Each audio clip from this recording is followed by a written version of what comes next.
I'm Tracy Sinclair, and this is your FastCast digital headlines for February 1st, 2026.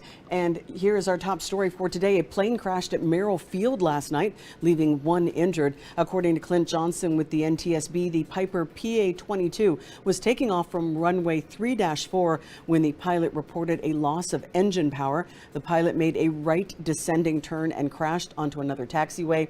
The Anchorage Fire Department responded and took one person to the hospital with injuries. The other person on board reported no injuries. The NTSB investigator was on site last night. The plane was secured, and the investigation will continue early this week.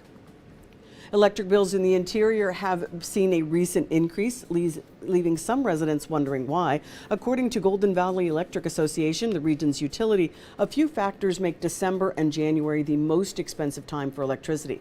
Colder temperatures lead to greater use of space heaters and systems for keeping homes and cars warm. During the weeks-long cold snap Fairbanks saw in December, these systems had to run more than normal.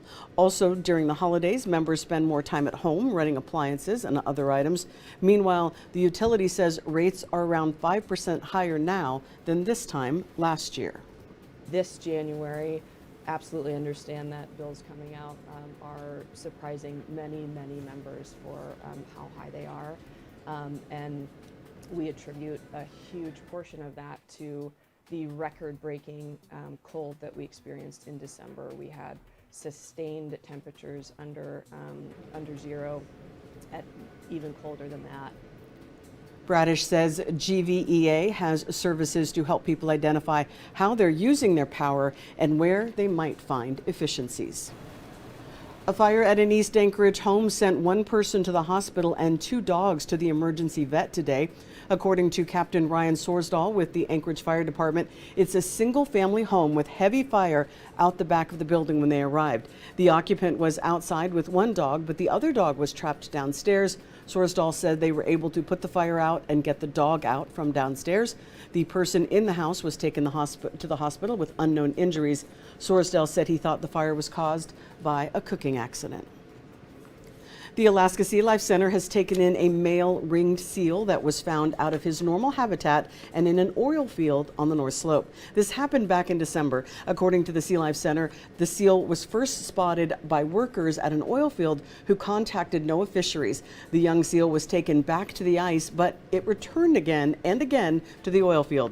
The center said when the seal was found in areas near heavy equipment, he was placed in a crate to prevent him from getting injured, and NOAA Fisheries authorized the seal to be moved to the Alaska Sea Life Center for rehabilitation.